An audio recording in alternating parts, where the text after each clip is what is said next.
Paano ba mag-import ng Excel dito sa system? First, punta ka lang sa inventory, then inventory list, then i-click mo lang tong export inventory. Then okay. Then okay. Pasok ka lang sa folder, drive C, program files, RGPCT8. Open mo lang tong downloads, then itong inventory. Open mo lang.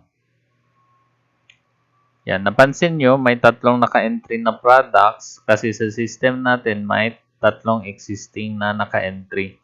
So, i-right click natin ito, then delete. So, ngayon, mag-entry tayo ng products, itong Lucky Me. Okay, lagyan lang natin ng category, noodles, brand, then product, Pansit Canton, unit of measurement, piece, reorder level 5, purchase price, 20. Sales price, 25. Wholesale price, 23. And then, itong barcode. Yan. So, ang pangalawang product natin, itong Coke in can. So, ang category niya, soft drinks. Ang brand, blank lang. Ang product, Coke in can. Unit of measurement, can. Reorder level 5. Purchase price, 39. Sales price, 45. Wholesale price, 43. And then, itong barcode.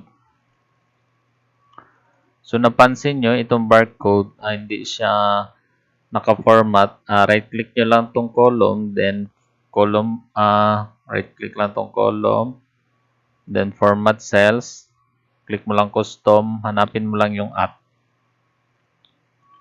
Yan. So, yan. So, naka-ano na siya, naka-format na siya as barcode. So, i-save lang natin, click mo lang tong save or file, then save. Yan. Close mo lang. Then, balik ka sa system. Click mo lang tong import inventory. Import record. Okay. Okay. File not found. Okay. Hanapin mo lang yung location. This PC, drive C, program files. Then, folder na RGPCT8. Then, downloads. Then, itong inventory.xlsx. Open mo lang. Then, completed. So, napansin nyo itong first line, ito yung header. So, delete mo lang to. Ang password default is 1. So, click mo. So, ito na yung dalawang product. Click mo lang tong cancel. So, nagiging 5 records na siya.